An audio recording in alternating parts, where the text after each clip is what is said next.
Good day, everyone. In the next few minutes, I would like to attempt to give you an answer, to provide an answer to this question: Christianity, a bunch of boring, outdated rules? Is Christianity really a bunch of boring, outdated rules?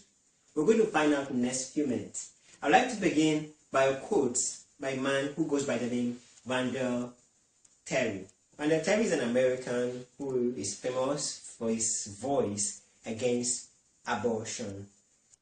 He termed it a crime of murder, which should be meted capital punishment. Of course, this generates a lot of controversy when we look critically at it. But then, his own quotes, which I would like to state, say that once you depart from the 10 Commandments as being the foundation of right or wrong, then you are in a state of free fall. I mathematically represent this assertion as this: let a society be termed Y. If we term the society Y, then Y is a function of X and T. Now, if our X is not equal to the 10 Commandments, but T is equal to time, then when we limit time into infinity, then we are going to have the function F to give us a free fall. Function F become a free fall, because when time continues in a society where the function is not the 10 Commandments, with increase in time, what you have is a collapse of society. Now it's represented diagrammatically as the society in a state of free fall. Now what is it falling onto? It's falling onto a state of what? Decay, ruin, institutional collapse. All this is what happens to a society that has built its own moral standard devoid of the 10 Commandments. Before we go further, what's even the 10 Commandments about? I'd like to use a few minutes to give you a hint about what the 10 Commandments actually implies. The first one, thou shalt have no God beside me. It just tells you the principle of faithfulness.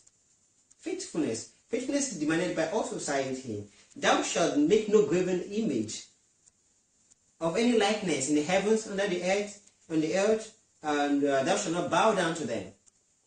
It's a factor of loyalty.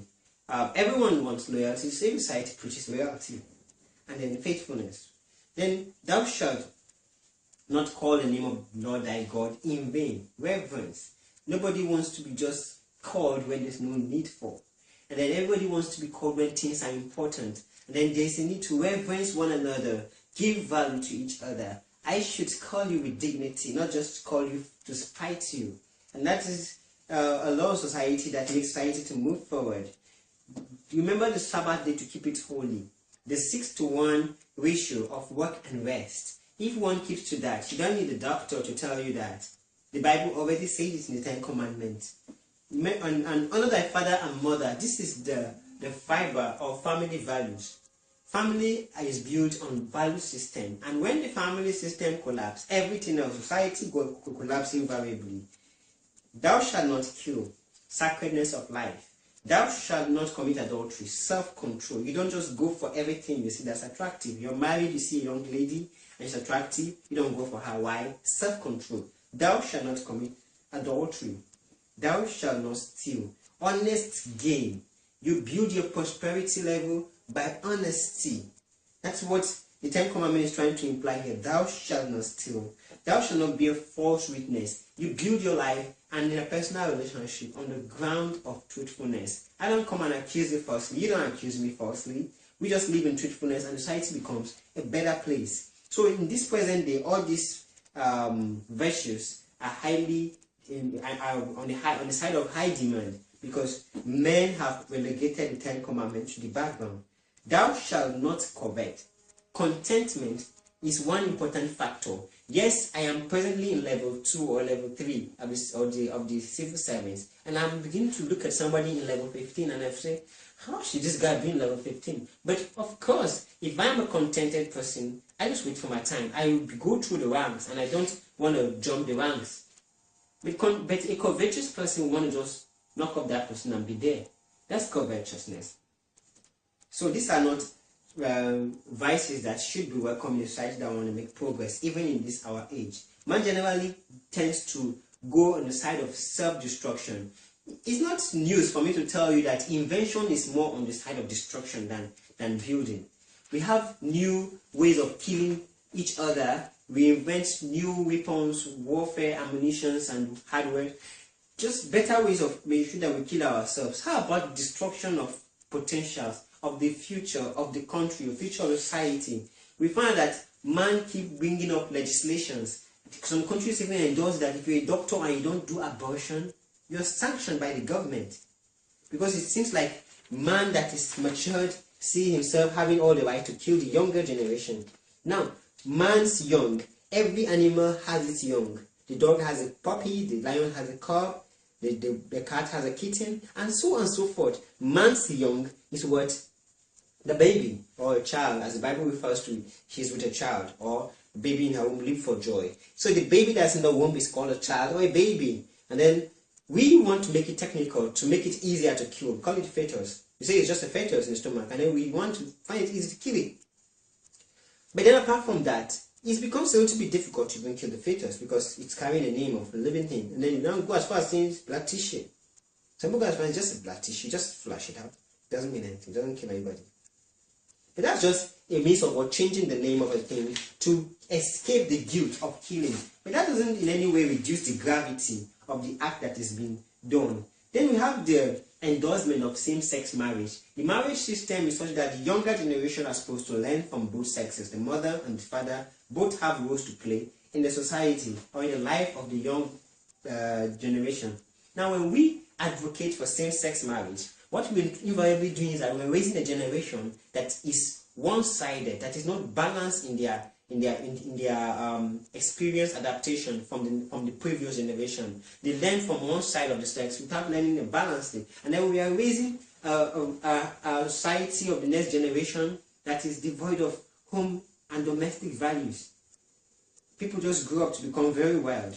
And that is because of the segregation of the enhancement of human laws as against the laws of God.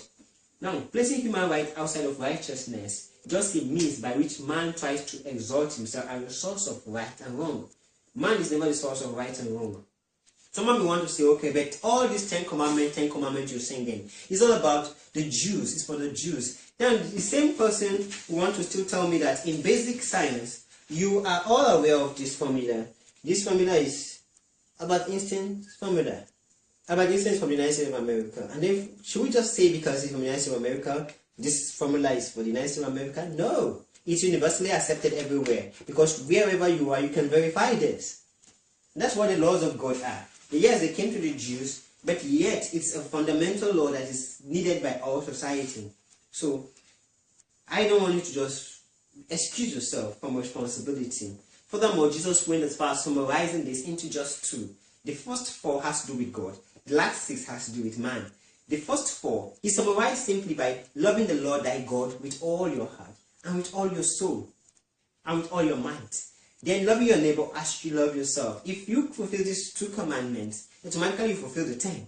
And when you fulfill the 10, then it's easy to have a peaceful society that when these 2 commandments are upheld. Now, the golden rule is what's accepted by everybody irrespective of religious inclination. Or even those that don't subscribe to any religion still believe that you do to others what you will to be done to you.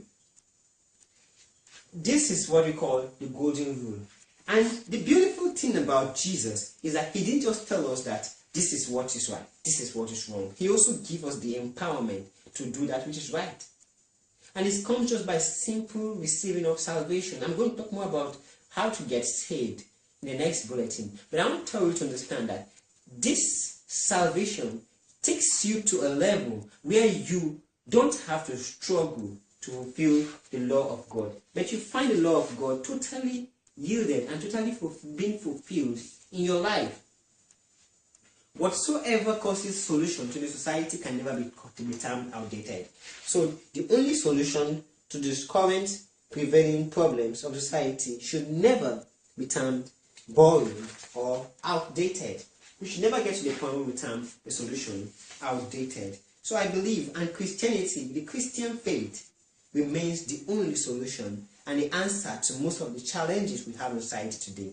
So I will prove to you that the Christian values is never a bunch of of boring or outdated rules and laws, but they are laws and solutions to human needs for society today. Thank you.